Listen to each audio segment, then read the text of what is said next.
Halo Halo Sumatera Sumatera Utara, Utara, selamat sore pemirsa. Untuk memperbaharui informasi Anda seputar Sumatera Utara, Sumatera Utara hari ini hadir kembali menjumpai Anda edisi Selasa 4 Juni 2024.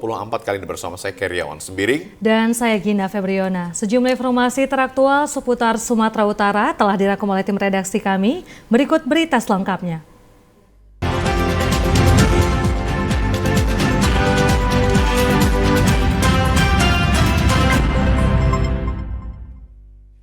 Pemirsa, sejumlah jurnalis Labuan Batu Selatan menggelar aksi turun ke jalan menolak draft revisi Undang-Undang Penyiaran. Aksi demo dilakukan di kantor DPRD menuntut wakil rakyat segera mengurungkan RUU yang dinilai membungkam kemerdekaan pers.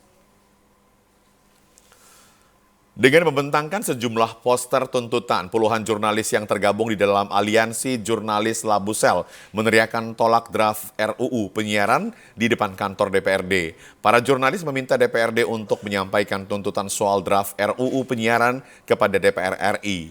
Aksi yang digelar diwarnai dengan meletakkan kartu anggota pers sebagai bentuk matinya kebebasan pers. Selain itu, aksi damai sempat ricuh karena permintaan seluruh aksi untuk berjumpa langsung dengan Ketua DPRD, namun keadaan kembali kondusif setelah Ketua DPRD hadir di tengah-tengah masa aksi dan menerima semua tuntutan yang disampaikan. Mirwan yang merupakan Ketua aksi mengatakan menolak RUU penyiaran karena apabila RUU tersebut terlaksana maka adanya pembungkaman untuk jurnalis, diharapkan RUU tersebut dapat dibatalkan. Sebelumnya tentu mereka membuat undang-undang yang baru ya ada nampaknya kesenjangan dan kekurangan dan tidak membebaskan lagi pers untuk memberitakan daripada masalah-masalah di negeri kita ini, termasuk di daerah juga sampai ke pusat gitu. Jadi saya juga ikut mendukung rancangan undang-undang ya, rancangan undang-undang, mudah-mudahan dengan daripada penolakan kita ini bisa diterima oleh beliau di DPR RI. Usai penandatanganan penolakan RUU yang dilakukan oleh Ketua DPRD dan seluruh jurnalis, masa aksi kemudian membubarkan diri. Sejumlah sepeda motor dan angkutan kota di Kabanjahe, Tanah Karo terjaring razia terpadu atau operasi gabungan kepatuhan pajak kendaraan bermotor yang dilakukan UPT Samsat Kabanjahe Kabupaten Karo bersama Jasara Harja dan Satlantas Polres Tanah Karo. UPT Samsat Kabanjahe Kabupaten Karo bersama Jasara Harja dan Satlantas Polres Tanah Karo melaksanakan razia gabungan kepatuhan pajak kendaraan bermotor mulai 3 Juni 2024 sampai batas waktu yang belum ditentukan. Titik awal di Jalan Raya depan kantor Samsat Kabanjahe dan depan Satlantas Polres Tanah Karo. Sasaran utama pajak dan kelengkapan surat-surat kendaraan bermotor. Disediakan pelayanan Samsat keliling sehingga masyarakat bisa langsung mengurus surat-surat dengan mudah dan cepat. Kendaraan bermotor baik pribadi maupun angkutan umum diperiksa seluruh kelengkapan surat-surat kendaraannya. Kendaraan bermotor dinas plat merah pun tak luput dirazia petugas. Banyak sepeda motor dan angkutan kota yang terjaring operasi razia gabungan ini. Kepada pengemudi diberikan surat imbauan dan peringatan oleh petugas Samsat Kabanjahe. Selain itu, petugas Satlantas juga melakukan tilang manual pelanggaran aturan berlalu lintas dan tidak menggunakan perlengkapan berkendara seperti SIM dan helm. Pada masyarakat khususnya wilayah Tanah Karo, kami himbau untuk membayar pajak dan apabila SIM-nya sudah mati segera diperpanjang. Namun di lapangan banyak sekali yang tidak membayar pajak. Kendaraan bermotor merupakan salah satu sumber pendapatan daerah guna menyelenggarakan pemerintahan pembangunan dan pemeliharaan jalan raya serta peningkatan noda sarana transportasi umum. Pemirsa, tingkat pembayaran pajak kendaraan motor di Batubara masih terbilang rendah. Hal ini membuat penerimaan negara dari sektor pajak kendaraan bermotor belum mencapai target. Hal tersebut terungkap saat razia terpadu kendaraan bermotor yang digelar di Jalan Lintas Sumatera Perempatan Tanah Merah, Kecamatan Air Putih, Batubara. Razia terpadu ini melibatkan personil Polisi Lalu Lintas Polres Batubara, UPT Samsat 50, dan petugas Jasara Harja. Dalam razia ini, petugas menghentikan kendaraan bermotor yang melintas dan memeriksa kelengkapan surat-surat berkendara. Kepala Satuan Lalu Lintas Polres Batubara AKP Hotlan Wanto Siahaan mengatakan, razia terpadu ini bertujuan untuk meningkatkan kesadaran masyarakat dalam membayar pajak kendaraan bermotor. Berdasarkan data UPT Samsat 50 hingga semester pertama tahun 2024 ini, penerimaan pajak kendaraan bermotor di Batubara baru mencapai 20%. Bagi pengendara yang kedapatan belum membayar pajak kendaraan bermotor, dihimbau untuk segera melakukan pembayaran pajak. Sedangkan pengendara yang melanggar aturan lalu lintas diberikan tindakan langsung atau tilang. Untuk kepatuhan masyarakat dalam membayar pajak kendaraan bermotor masih rendah. Ya, ini sudah 1 semester, 6 bulan berjalan tahun ini. Untuk target kendaraan masih kurang lebih berapa persen? 20? Ya, 20%. Ya, belum mencapai target. Jadi oleh karena itu kita laksanakan kegiatan operasi terpadu ini. Mudah-mudahan dapat meningkatkan kepatuhan masyarakat terhadap pembayaran pajak kendaraan bermotor. Badan Pendapatan Daerah Provinsi Sumatera Utara memberikan teguran tunggakan pajak kendaraan bermotor melalui operasi gabungan yang digelar di Kota Gunung Sitoli pada Senin kemarin. Untuk memaksimalkan pencapaian target pendapatan daerah Provinsi Sumatera Utara, salah satunya yang bersumber dari jenis pajak kendaraan bermotor, dilakukan operasi gabungan kepatuhan pajak kendaraan bermotor melibatkan unsur Satuan Lalu Lintas, petugas Samsat, dan PT Jasara Harja. Operasi gabungan ini sudah berjalan secara berkala pada seluruh wilayah di Sumatera Utara. Khusus operasi gabungan yang digelar di Kota Gunung Sitoli pada Senin kemarin, sejumlah wajib pajak yang alami keterlambatan dan atau tunggakan pajak kendaraan bermotornya capai 1 tahun lebih diberikan sosialisasi, bahkan beberapa di antaranya mendapat surat teguran. Kepala UPTD Pependa Gunung Sitoli menjelaskan, rincian kendaraan bermotor pada 5 kabupaten kota di Pulau Nias capai ribuan unit alami tunggakan pajak. Mereka menyampaikan memang masalah ekonomi. Jadi ekonomi, kemudian kedua memang kemampuan mereka tadi Pak untuk membayar pajak karena sudah lewat dan setahun hingga tambah besar pajak yang harus bayarkan. Ada anggapan bahwa Adapun operasi gabungan kepatuhan pajak kendaraan bermotor yang digelar akan terus berlanjut dan mendapat respon positif termasuk kalangan warga dan pengemudi kendaraan di wilayah itu.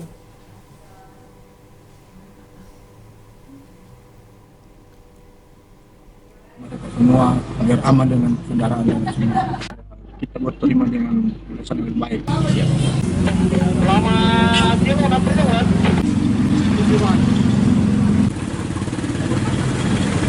Pajak kendaraan bermotor saat ini karena akan berfungsi selain membiayai penyelenggaraan pemerintahan daerah juga berguna untuk pembangunan dan atau pemeliharaan jalan serta peningkatan moda dan sarana transportasi umum.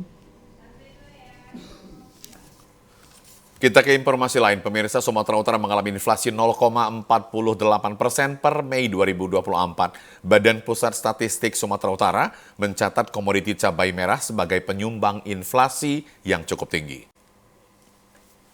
Badan Pusat Statistik Sumatera Utara melansir siaran pers tentang inflasi dan indikator strategi di kantor BPS Sumut, Jalan Asrama Medan kemarin. Kepala BPS Sumut Nurul Hasanuddin mengatakan, Sumatera Utara alami inflasi sebesar 0,48%. Angka 0,48% ini termasuk cukup tinggi bila dibandingkan nasional, deflasi 0,03%. Dari angka tersebut, stabilitas harga di bulan Mei tergolong cukup tinggi dari beberapa kelompok pengeluaran yang ada.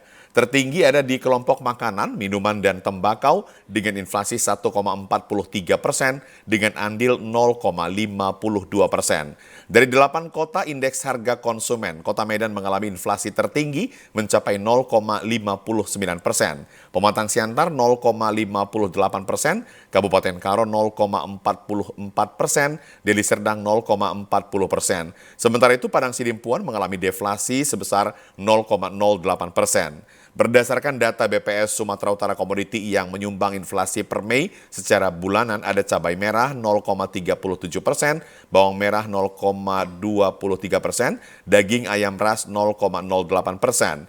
Nurul Hasanuddin menjelaskan cabai merah penyumbang inflasi yang cukup tinggi dengan kenaikan harga mencapai 36%. Sumatera Utara ini sangat luas, ya kan? Artinya ada 33 kabupaten kota, ada kepulauan, ada dataran tinggi, ada pantai timur, pantai barat. Tentunya faktor distribusi barang itu menjadi penting. Artinya menjadi faktor yang menentukan ketika dari sentra produksi menuju pasar itu yang perlu dikawal agar kemudian harga di tingkat eceran, di tingkat masyarakat, di tingkat penduduk itu bisa terkendali. Dan potret sampai dengan Mei itu memang kita masih di level 0,40% tadi. Selain itu, bawang merah juga turut memberikan andil tertinggi di Sumatera Utara, diantaranya berada di Kabupaten Karo sebesar 0,57%, Kabupaten Labuan Batu sebesar 0,40%. Ya, pemirsa, informasi lainnya akan segera kami hadirkan sesaat lagi. Tetaplah bersama kami di Sumatera Utara hari ini.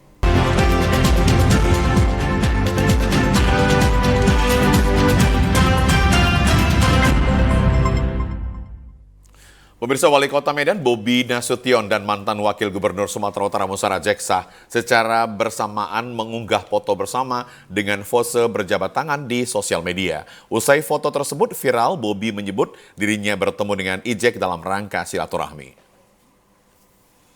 Wali Kota Medan Bobi Nasution dan mantan Wakil Gubernur Sumatera Utara Musara Jeksa kompak membagikan momen foto bersama dengan pose berjabat tangan di akun Instagram masing-masing. Diketahui keduanya sebelumnya mendapat penugasan dari Partai Golkar sebagai bakal calon gubernur Sumatera Utara. Sebelumnya juga Ketua DPD Golkar Sumatera Utara Musara Jeksa sudah mendeklarasikan diri untuk maju pada Pilgub mendatang. Selain nama Ijek, ada juga nama Bobi Nasution, Edi Rahmayadi, serta mantan Bupati Tapanuli Utara, Nixon Ababan, yang masuk dalam bursa Cagupsu. Menanggapi hal tersebut, Bobi Nasution yang ditemui usai menjalankan agenda wali kotanya pada Minggu malam tidak mau mendahului dan menyerahkan seluruhnya kepada DPD Golkar Sumut untuk menjawabnya. Namun ketika disinggung awak media terkait peluangnya bakal didukung Partai Beringin, Bobi tersenyum sembari menjawab dan memohon doa. Terkait dirinya akan disandingkan dengan Musara Jeksa, Bobi juga menjawab hasil dari pertemuan dirinya dengan Ketua DPD Golkar Sumut itu akan disampaikan langsung oleh Partai Golkar. Yang sangat luar biasa. Bicara rahasia lah. Kasihan abang-abang kita ini. Apa namanya? Hasilnya nanti disampaikan. Hanya itu nanti biar bagi Jack ataupun dari Golkar yang akan menyampaikan. Nanti diumumin hasil pertemuan, hasil diskusi. Yang saya tahu, ya tentunya ini nanti apapun hasilnya yang akan menyampaikan nanti. Ya, pemirsa, guna memastikan pelaksanaan pemilihan kepala daerah berlangsung lancar dan sukses, Komisi Pemilihan Umum melakukan pemetaan tempat pemungutan suara sekaligus merekrut Pantarlih di Sumatera Utara. Pemetaan tempat pemungutan suara merupakan langkah awal untuk menentukan jumlah kebutuhan lokasi pada pemilihan kepala daerah tahun 2024. Untuk jumlah tempat pemungutan suara di Sumatera Utara pada Pilkada 2024 mendatang nyaris berkurang setengah dibandingkan saat pemilu 2024 lalu. Komisioner KPU Sumatera Utara, Robi Effendi Hutagalung mengatakan jumlah TPS di Pilkada serentak membutuhkan 25.059 titik lokasi di Sumatera Utara, sementara pemilu 2024 lalu terdapat 45.875 TPS. Untuk jumlah maksimal pemilih pada masing-masing TPS di Pilkada 2024 ditetapkan mencapai 600 orang, sementara pada pemilu 2024 sebanyak 300 orang. Untuk jumlah pemilih hasil sinkronisasi di Sumatera Utara pada Pilkada 2024 mengalami peningkatan dibandingkan pemilu 2024 lalu. Di antaranya pada pemilu 2024 mencapai 10.853.940 orang dan pada Pilkada 10.915.680.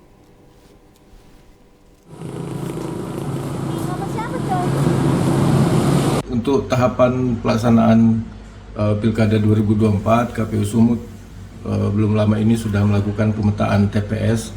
Hasilnya kita sudah mendapatkan jumlah TPS yang akan digunakan pada Pilkada 2024 yakni sejumlah 25.059 TPS. Berangkat dari jumlah TPS tersebut, kita juga akan segera melakukan perekrutan petugas Pantarlih sebanyak 41.406 petugas yang akan disebar di 33 kabupaten kota. Partisipasi pemilih pada Pilkada 2024, KPU terus melakukan sosialisasi di seluruh elemen masyarakat, baik secara tatap muka maupun memanfaatkan media sosial. Pemirsa, pengawas kelurahan desa PKD harus berkolaborasi dan menjaga integritas, tidak bertindak sendiri, serta selalu membangun koordinasi dengan pengawas kecamatan dan stakeholder setempat. Hal tersebut disampaikan Ketua Badan Pengawas Pemilu Kabupaten Karo Gemar Tarigan saat pelantikan yang dirangkai dengan pembekalan PKD yang akan bertugas pada pemilihan kepala daerah atau Pilkada Serentak 2024. Sebanyak 269 PKD di kelurahan dan desa se-Kabupaten Karo dilantik oleh Panwaslu Kecamatan, dihadiri oleh Bupati Karo dan Kesbang Pol Kabupaten Karo. Dalam arahan pembekalan PKD yang dilantik, baik yang baru maupun yang pernah bertugas sebagai PKD dan penyelenggara pemilu PPS tetap harus meningkatkan kapasitasnya, menjalankan pengawasan dengan tugas wewenang dan kewajiban yang berpedoman pada regulasi kepemiluan. PKD juga diharapkan dapat melakukan pencegahan, catat, dan koordinasi untuk penindakan jika terjadi pelanggaran. Berintegritas dan tidak terpengaruh dengan segala bentuk intervensi. Selaku ad hoc yang langsung bersentuhan dengan masyarakat, peserta dan penyelenggara pemilu bekerja di tingkat bawah sebagai garda terdepan dalam pengawasan tahapan Pilkada 2024 di Kabupaten Karo. Akan tergabung. Lalu kalau ada Babinsa, ya tentu harapan kita bekerja secara profesional, jaga netralitas, rajin membaca undang-undang sehingga pengawasan bisa efektif, dan terakhir lakukan koordinasi dengan stakeholder di tingkat desa dan kelurahan.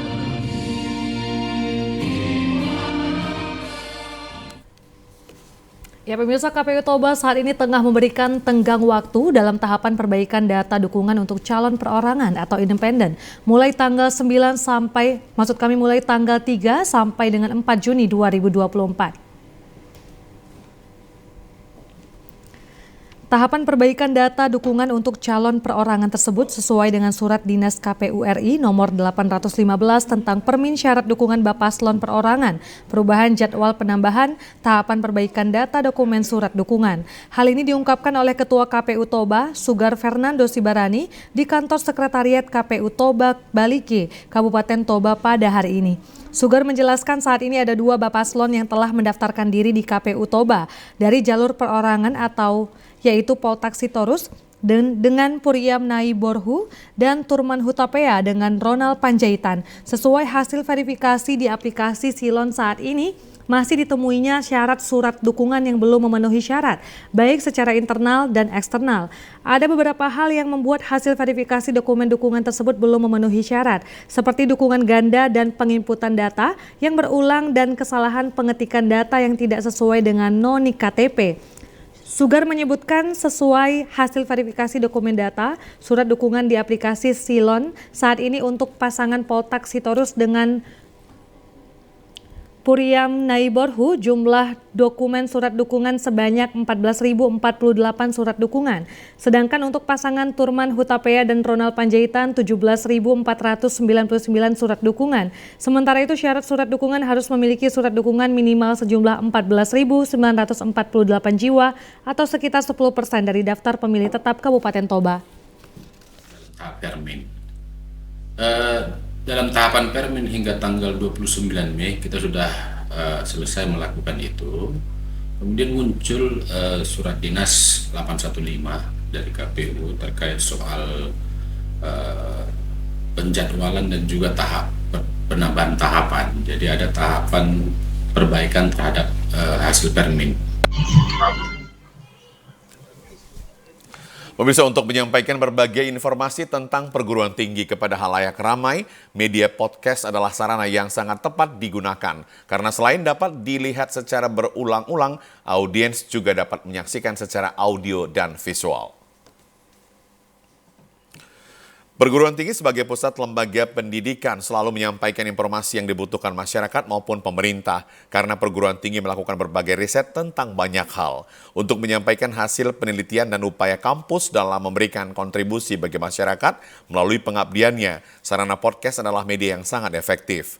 Universitas Dharma Agung Medan dalam upaya menciptakan sumber daya manusia yang unggul membuat berbagai program yang disampaikan melalui tayangan podcastnya. Selain menyampaikan informasi tentang perkembangan kampus dan prestasi mahasiswa, sarana podcast dapat dimanfaatkan untuk membahas berbagai hal positif yang bertujuan memberikan edukasi kepada masyarakat. Rektor Universitas Dharma Agung Muhammad Ansori Lubis mengatakan podcast yang ada di Dharma Agung dapat dimanfaatkan mahasiswa untuk menambah ilmu dan dijadikan sebagai sarana praktek bagi mahasiswa jurusan ilmu komunikasi terkait peningkatan cara berkomunikasi dan mengelola komunikasi.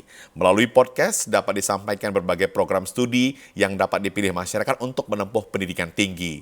Sebagai universitas swasta tertua di Kota Medan, Universitas Dharma Agung tetap menjunjung tinggi asas taat sehingga seluruh aturan yang ditetapkan pemerintah dijalankan dengan baik. Output dari asas taat tersebut, saat ini sejumlah mahasiswa mendapat undangan dari berbagai perusahaan untuk dijadikan sebagai tenaga kerja. Di podcast ini kita juga akan mengundang narasumber-narasumber sehingga nanti bisa dipergunakan oleh mahasiswa untuk menambah ilmu, dan di samping itu juga bahwa podcast ini sebagai sarana tempat praktek mahasiswa kita jurusan ilmu komunikasi bagaimana sebenarnya mengelola komunikasi. Nah, sebagai program pemerintah Indonesia Emas 2045 itu tentu salah satu pilarnya adalah bagaimana menciptakan sumber daya manusia yang unggul. Tentu ini Dharma Agung akan berpartisipasi dan berperan dalam mewujudkan program pemerintah tersebut.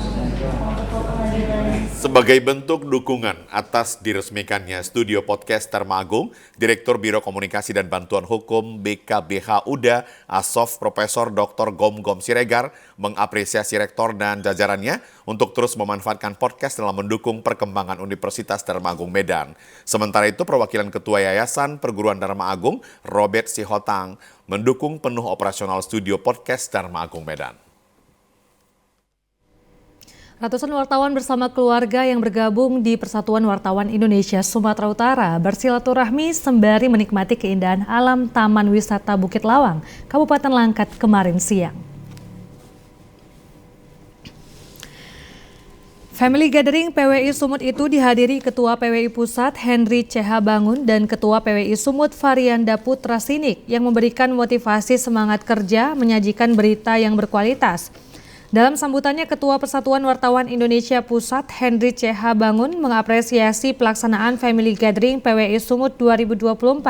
Family Gathering sebagai ajang silaturahmi perlu ditingkatkan yang dinilai mampu memperpanjang umur dan mendatangkan rezeki, serta meningkatkan kesetiaan sesama profesi. Selain itu, dengan terciptanya kesetiaan sesama wartawan akan mampu menyajikan berita yang berkualitas guna mengedukasi masyarakat terlibat membangun bangsa ini. Dalam kegiatan tersebut juga dimeriahkan dengan sejumlah lucky draw yang terdiri dari 3 unit sepeda motor, sepeda gunung, kulkas dan televisi, serta berbagai hadiah menarik lainnya. Sementara itu, Ketua PWI Sumut Varianda Putra Sinik mengatakan, Family Gathering merupakan agenda rutin yang dilakukan PWI Sumut setiap tahunnya guna menjalin silaturahmi. Dirinya juga mengucapkan apresiasi kepada panitia Sumut dan panitia lokal, dalam hal ini PWI Kabupaten Langkat.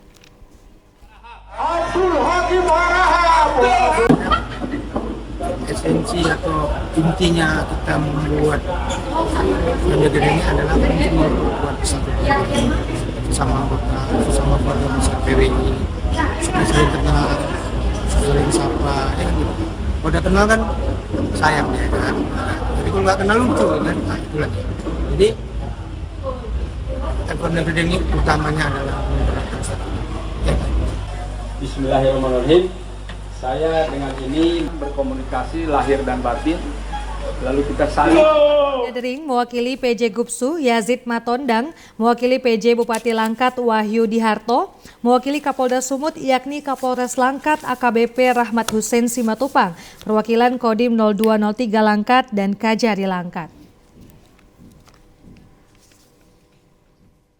Allahumma labbaik labbaik la syarika lak labbaik innal hamda wan ni'mata lak wal mulk la syarika lak. Pemirsa, jamaah haji yang tergabung dalam kloter 5 asal Kabupaten Mandailing Natal melaksanakan ziarah di Mekah dan umroh sunat 1 dengan mikot tanim di Masjid Siti Aisyah. Hari kelima, jamaah haji yang tergabung dalam kelompok terbang 15 asal Kabupaten Mandailing Natal bersiap-siap untuk melaksanakan ziarah makam di Makkah. Ziarah makam mulai dari Jabal Nur, Arafah, Musdalifah, Mina, dan Makkah Siti Khadijah. Usai melaksanakan ziarah di sejumlah makam di Makkah, para jamaah haji ini akan melanjutkan ibadah umroh sunat 1 dengan mikot tanim di Masjid Siti Aisyah.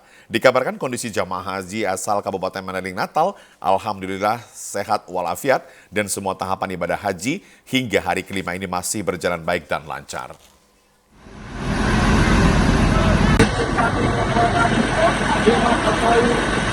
Kloter 15 akan diadakan subur atau ziarah. Salah satunya di tempat Arafah, Mina, dan Musdalifah. Dapur Umum Asrama Haji Embarkasi Medan menjadi penanggung jawab pasokan nutrisi para calon jemaah haji. Tiap harinya petugas dari tim kesehatan memeriksa makanan untuk mencegah gangguan kesehatan para calon jemaah haji. Berbagai kegiatan tampak tak pernah henti di ruangan ini. Para petugas yang didominasi para perempuan ini telah siap dengan perlengkapan masing-masing. Ruangan ini menjadi dapur yang melayani para calon jemaah haji yang akan segera berangkat ke Tanah Suci. Setiap harinya para petugas akan menyiapkan makanan untuk 360 calon jemaah haji. Setiap calon jemaah haji akan mendapat makanan 3 kali, yang berarti setiap hari dapur Asrama Haji Embarkasi Medan ini akan menyiapkan makanan 1080 porsi. Semua menu makanan selalu diawasi oleh petugas kesehatan, baik dari segi kebersihan hingga cita rasa makanan. Untuk menu makanan yang disajikan telah ditentukan oleh petugas haji. Kali ini menunya adalah rendang, ayam goreng, dan ikan panggang. Koordinator dapur Megawati mengatakan calon jemaah haji juga mendapatkan makan ringan 2 kali sebelum berangkat. Timnya juga menyiapkan makanan khusus bagi lansia seperti bubur. Soal rasa memang tidak bisa didebat. Banyak para calon jemaah haji yang kadang mengeluh rasa dari makanan yang tidak sesuai seleranya. Mereka mengeluhkan makanan yang rasanya manis, tidak pedas, dan seperti kekurangan garam. Namun setelah diterangkan, para calon jemaah haji mengerti. Lengkap, semuanya ada. Kalau masalah gizi standarnya orang Departemen Kesehatan yang menyiapkan. Oh, berarti menu-menunya udah pada ada ya? Ya, kami tinggal mengolah lah di catering. Nah, perharinya berapa porsi sih Bu yang harus orang ibu siapkan? Untuk porsi, untuk jemaah haji yang kami layani 360 orang. Calon jemaah haji. Kementerian Agama Sumatera Utara akan memberangkatkan sebanyak 8.624 orang dengan jumlah embarkasi Medan 25 kloter. Pemirsa, untuk meningkatkan kesejahteraan dan produksi pertanian yang berkelanjutan, TNI bersama pemerintah daerah normalisasi lahan rawa menjadi lahan produktif. Dengan tujuan meningkatkan kesejahteraan petani di Kabupaten Mandailing Natal, terkhusus di Kecamatan Siabu, TNI bersama pemerintah daerah merevitalisasi lahan rawa menjadi lahan yang produktif yang bisa dimanfaatkan kegiatan usaha pertanian. Normalisasi lahan rawa ini dilakukan dengan mendatangkan 1 alat eskavator untuk meratakan lahan yang selama ini tidak bisa dimanfaatkan. 1 alat berat didatangkan untuk membersihkan lahan rawa, pengaturan saluran air, dan pengeringan lahan.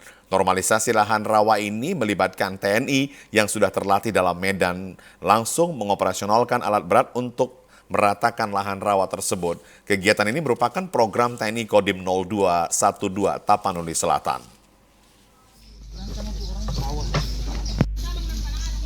Maka kegiatan programnya pemerintah pusat dan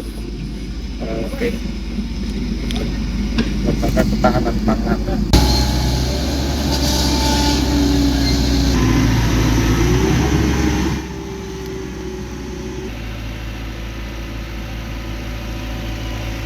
di masyarakat Kelurahan Cabu dapat bertambah peningkatan hasil panen yang akan datang.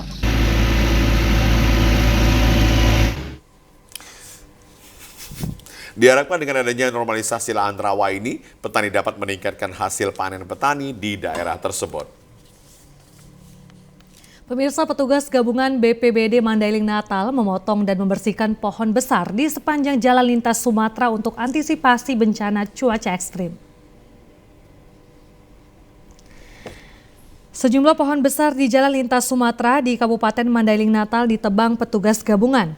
Pohon-pohon besar dan sudah tua menjadi target petugas gabungan untuk mengantisipasi pohon tumbang menimpa masyarakat dan pengendara yang melintas. Pemotongan dan pemangkasan pohon besar dilakukan merupakan upaya mitigasi bencana cuaca ekstrim yang hingga sampai saat ini masih terus terjadi di wilayah Kabupaten Mandailing Natal. Kepala Badan Penanggulangan Bencana Daerah Mandailing Natal, Muhsin Nasution mengatakan kegiatan pemotongan dan pemangkasan ini dilakukan secara spontan setelah adanya surat perintah dari Bupati ke sejumlah instansi yang dilibatkan. Sejumlah seperti petugas BPBD, Dinas Lingkungan Hidup, Dinas Perhubungan, dan Perusahaan Listrik Negara Cabang Penyambungan. Upaya mitigasi ini perlu dilakukan. Pasalnya cuaca ekstrim seperti hujan yang dibarengi angin kencang perlu dilakukan pencegahan terjadinya hal yang tak diinginkan. Belakangan ini cuaca ekstrim intensitas hujan yang tinggi dikhawatirkan akan potensi tumbang. Kita rencanakan di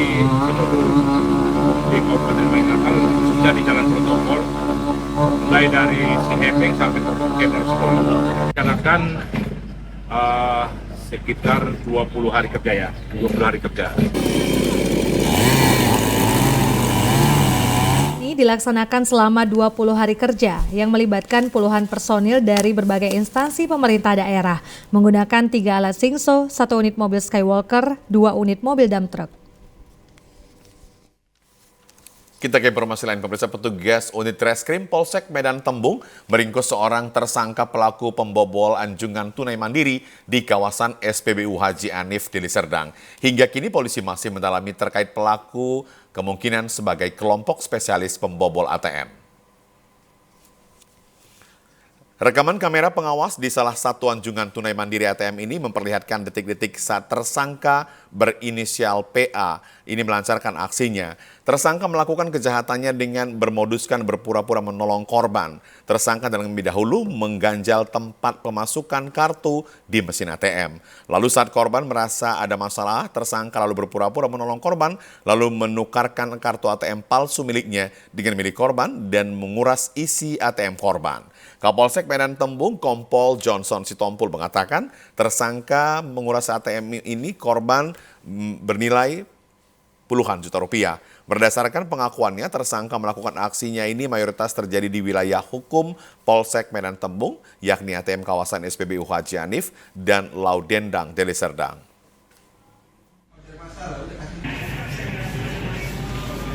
Pelaku sedang melakukan aksinya di salah satu anjungan tunai mandiri yang ada di komplek SPBU Haji Anif. Teman dari masyarakat itu rekan tim kami turun dan berhasil bersama dengan warga mengamankan si pelaku. Tersangka kerap melakukan aksinya ini bersama dengan ketiga rekannya yakni TP, PT, dan SP yang kini berstatus buron dan dalam pengejaran polisi. Polisi juga menyita 14 barang bukti ATM milik tersangka yang digunakan untuk mengelabui para korbannya. Informasi berikutnya, pemirsa, Polda Sumatera Utara melalui Kabid Humas Kombes Pol Hadi Wahyudi menjelaskan tentang kecelakaan truk tangki bermuatan minyak sawit mentah yang menabrak sejumlah kendaraan di Kota Pematang Siantar. Kini proses penyelidikan sudah ditangani Satlantas Polres Pematang Siantar. Rekaman video amatir menampilkan detik-detik pasca kecelakaan yang terjadi antara truk bermuatan minyak sawit mentah yang menabrak sejumlah kendaraan di kawasan Jalan Namorambe, bawah Kota Pematang Maksud kami Jalan Narumonda, bawah Kota Pematang Siantar pada Minggu sore. Terlihat kondisi bagian depan truk yang ringsek dan sejumlah kendaraan roda 2 maupun 4 yang rusak parah akibat tertabrak truk. Terkait dengan peristiwa tersebut, Kepala Bidang Humas Polda Sumatera Utara, Kombes Pol Hadi Wahyudi mengatakan peristiwa ini bermula saat truk datang dari arah Jalan Melanton Siregar menuju arah Jalan Patimura. Namun saat melintas diduga truk mengalami remblong sehingga menabrak sejumlah kendaraan yang berada di sana. Bergerak dari Jalan Melanton Siregar menuju Jalan Patimura. Kemudian sopir tidak dapat mengendalikan kendaraan dan menabrak 2 motor, kemudian 1 mobil minibus, dan kemudian mobil truk yang juga sama mengangkut CPO itu sempat menghadang. Dalam peristiwa tersebut, saat ini proses laka lantas sudah ditangani oleh Satlantas Polres Siantar.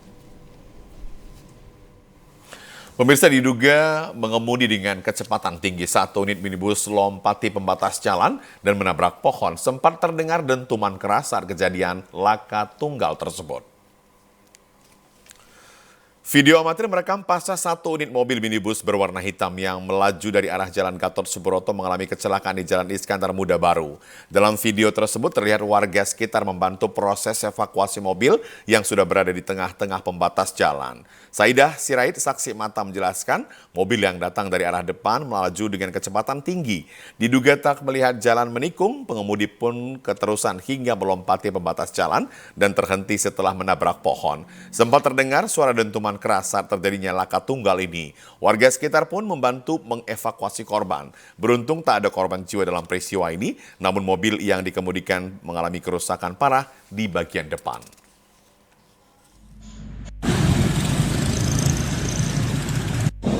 Lihat dia mau kencang dari depan sana ya, langsung nabrak itu pohon.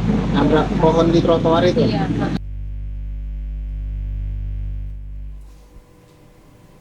Polisi temukan kejanggalan pada sosok perempuan yang diduga bunuh diri akibat dilarang suami pergi rekreasi di Dusun 3 Desa Semencirim, Kecamatan Sunggal, Kabupaten Deli Serdang kemarin. Rekaman video amatir warga, situasi dan kondisi penemuan sosok perempuan yang diduga bunuh diri usai dilarang pergi rekreasi oleh suaminya. Dalam rekaman video amatir warga, sosok mayat wanita muda tersebut sudah tergeletak di lantai. Warga pun menemukan sebuah kain sarung tergantung di atas, tidak jauh dari posisi mayat tersebut. Warga menduga perempuan tersebut telah melakukan aksi bunuh diri. Mendapat informasi adanya temuan mayat perempuan, personil Polsek Sunggal langsung terjun ke tempat kejadian perkara. Selanjutnya tim Inafis Polrestabes Medan melakukan olah tempat kejadian perkara. Keluarga korban yang menilai kematian tersebut tidak wajar meminta kepada kepolisian untuk melakukan otopsi terhadap jenazah. Kapolsek Sunggal Kompol Bambang G. Huta Barat mengatakan, secara kasat mata dilihat dari tubuh korban tidak ada ditemukan tanda-tanda kekerasan. Saat ini Polsek Sunggal masih menunggu hasil otopsi dari rumah sakit dan telah memeriksa beberapa saksi termasuk suami korban. Lakinya nggak mau. Dan menemukan satu sosok perempuan yang sudah tergeletak di lantai, dan di TKP itu ada dilihat kain sarung yang menggantung. Ya, jadi berdasarkan itu personil kita bekerja sama dengan masyarakat di sana mengamankan lokasi, kemudian memanggil tim Inafis dari Polres melakukan olah TKP. Kemudian berdasarkan dari permintaan dari keluarga, ya, karena mungkin ada kecurigaan dari keluarga, mungkin korban ini mati tidak wajar. Kontrak ya dia aja. Ya bu, kontrak sini ya. Dan suaminya sempat cekcok, korban tidak mendapat izin untuk rekreasi ke beras tadi oleh suaminya, akhirnya ditemukan tergeletak dalam kondisi tidak bernyawa di dalam rumah. Pemirsa, berikut informasi perakiraan cuaca di sejumlah daerah di Sumatera Utara dari Badan Meteorologi, Klimatologi, dan Geofisika wilayah 1 Medan berlaku pada hari Rabu 5 Juni 2024 berikut ini. Halo Sobat BMKG, senang sekali saya Lestari Irineo Purba, perakirawan BMKG wilayah 1 Medan, menyapa Sobat BMKG dimanapun berada untuk menyampaikan update informasi perakiraan cuaca untuk hari Rabu 5 Juni 2024. Pagi hari cuaca diperkirakan cerah berawan. Siang hingga sore hari cuaca diperkirakan hujan ringan hingga lebat di wilayah lereng barat dan pantai barat Sumatera Utara dengan potensi hujan lebat terjadi di wilayah Humbang Hasudutan, Tapanuli Utara, Mandaling Natal, Tapanuli Tengah, Sibolga, Dairi, Fakfak Barat, Kota Gunung Sitoli, dan sekitarnya. Untuk malam hari cuaca diperkirakan hujan ringan hingga lebat di sebagian wilayah Sumatera Utara dengan potensi hujan lebat terjadi di wilayah Langkat, Mandaling Natal, Tapanuli Selatan, Padang Sedempuan, dan sekitarnya. Untuk dini hari cuaca diperkirakan berawan. Suhu udara di Sumatera Utara diperkirakan 17 hingga 33 derajat Celcius dengan kelembapan udara berkisar antara 65 hingga 98%. Arah angin bertiup dari arah tenggara hingga barat laut dengan kecepatan angin 10 hingga 30 km per jam. Tidak adanya titik panas yang terpantau pada tanggal 3 Juni 2024. Dihimbau kepada masyarakat yang berada di wilayah lereng barat dan pantai barat Sumatera Utara untuk waspada adanya potensi hujan intensitas sedang hingga lebat yang dapat berpotensi terjadinya banjir, longsor, serta bencana hidrometeorologis lainnya. Demikianlah perakiraan cuaca untuk hari Rabu 5 Juni 2024. Semoga bermanfaat dan sampai jumpa kembali. Pemirsa, objek wisata pemandian air panas di Sopotinjak ramai dikunjungi saat libur akhir pekan. Tak hanya warga lokal, warga dari daerah lain juga banyak yang mengunjungi objek wisata pemandian air panas ini.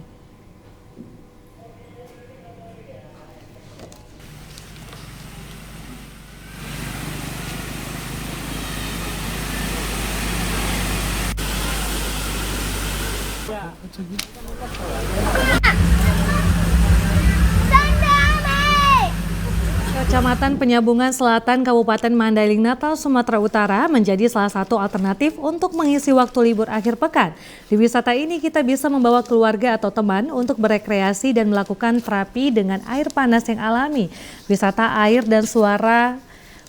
panas Sopotinjak ini masih dikelilingi pohon-pohon hijau dan suara bisingan air yang alami membuat merasa tenang dan senang. Air panas alami ini juga dipercaya bisa menghilangkan penat dan pegal-pegal, serta berbagai penyakit lainnya seperti asam urat, kolesterol, dan gatal-gatal.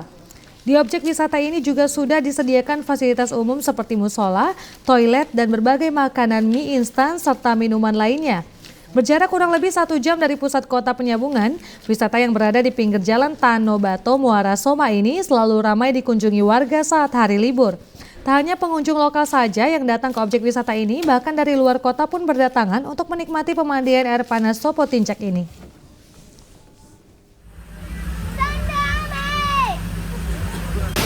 Karena suasana sih dingin kan, tapi kalau airnya panas, itu yang membuat tertarik ke sini. Aja kan, contohnya kemarin kan hari Sabtu Minggu lumayan ramai lah di sini. Objek wisata Sopotinjak ini, Anda hanya memesan makanan atau minuman kepada pengelola objek wisata ini, sementara untuk uang masuk atau mandi di kolam air panas ini gratis sampai sepuasnya. Pemirsa, informasi tadi mengakhiri Sumatera Utara hari ini. Mewakili seluruh kerabat kerja yang bertugas, saya Keriawan Sembiring. Dan saya Gina Febrionda mengucapkan terima kasih atas perhatian Anda. Terima kasih, selamat sore dan sampai jumpa.